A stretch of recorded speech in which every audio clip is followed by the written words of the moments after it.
नमस्कार साथियों, मैं कृष्णानंद सिंह और आप देख रहे हैं YouTube channel education portal Krishna.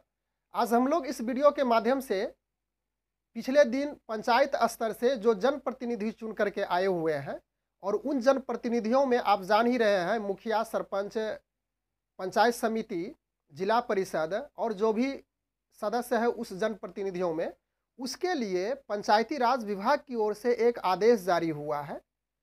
पंचायती राज विभाग की ओर से कहा गया है कि उन जनप्रतिनिधियों को जो नए चुनकर के आए हुए हैं जनप्रतिनिधि, उनकी क्या चल और अचल संपत्ति है उसका ब्यौरा सार्वजनिक करना है। यानी उन संपत्ति का, यानी कि उन जनप्रतिनिधियों के पास कितनी संपत्ति है उसकी सारी ब्यौरा सार्वजनिक करना। सार्वजनिक करने का अर्थ हो गया कि सभी लोगों तक आपकी चल और अचल संपत्ति की जानकारी हो जानी चाहिए।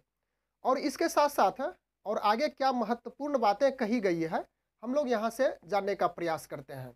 आप समझ ही रहे हैं, आप जान ही रहे हैं इस बात को कि सरकारी धन का दुरुपयोग करना, यानी जो सरकारी धन पंचायती राज व्यवस्था की ओर से पंचायत में आती है, पंचायत के वार्ड के विकास के लिए उसका सही से उपयोग नहीं होने की स्थिति में यदि आप उसका दुरुपयोग करते हैं, उन जनप्रतिनिधियों को कहा गया है कि यदि वह उस धन का दुरुपयोग करता है तो वैसी स्थिति में किसी भी पंचायत प्रतिनिधि के लिए अब आसान नहीं होगा।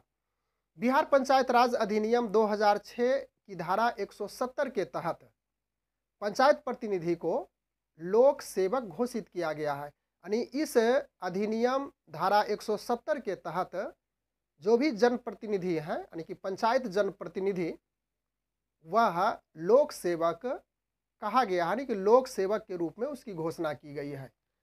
सरकार के पंचायती राज विभाग की ओर से सभी जिलाधिकारी, यानी कि सभी डीएम को और उसके साथ साथ जिला पंचायती राज पदाधिकारी को कहा गया है कि जो जनप्रतिनिधि हैं उनको यह आगाह कीजिए, उनको जानकारी दीजिए कि 31 मार्च तक हर हाल में अपनी चल और अचल संपत्ति का जो भी ब्यौरा है उसे सार्वजनिक करें। और सार्वजनिक के साथ साथ यह भी कहा गया है कि वह जनप्रतिनिधि अपनी संपत्ति का ब्यौरा अपने जिला के जो वेबसाइट है उस पर अपलोड करना भी ज़रूरी है। इसके बाद हम लोग और भी कुछ समझ लेते हैं, यह क्यों कहा गया, कहने का क्या तुक है पंचायती राज विभाग की ओर से, इसको भी समझने का थोड़ा सा प्रयास करते हैं। अभी जब उन जनप्रतिनिधियों का ब्यौरा अपलोड किया जाएगा तो वर्तमान समय में, यानी कि इस समय में उसकी संपत्ति कितनी है उसको देख लिया जाएगा।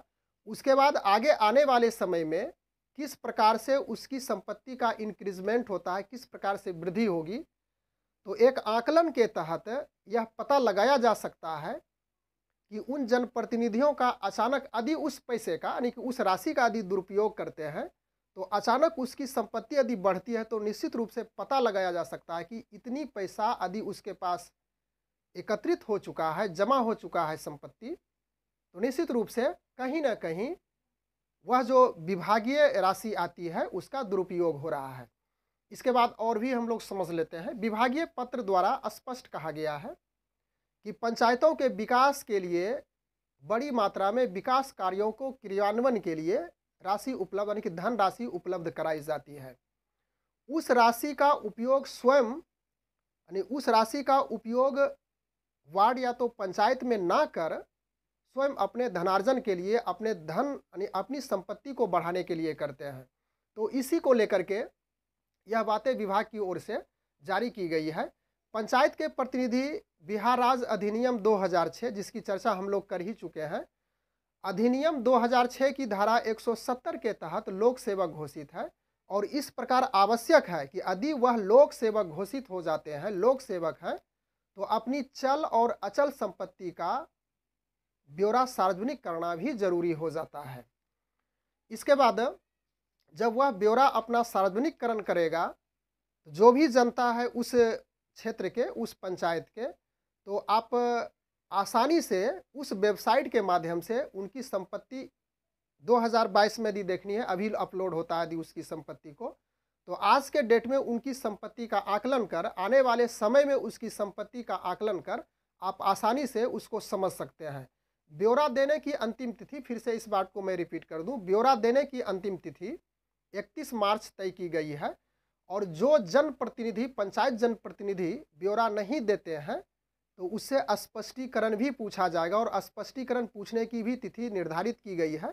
और अधिक रूप से, अधिक विशेष रूप से आप जानकारी यदि प्राप्त करना चाहते हो, लेना चाहते हो, तो आप उस पत्र का अवलोकन भी करेंगे। और यह हम आपको जो समाचार पत्र है उसके माध्यम से यह बातें आप तक पहुंचाने का प्रयास किया हूं। तो निश्चित रूप से यह जानकारी आप लोगों को ज़रूर अच्छी लगेगी। Thanks for watching. Good bye.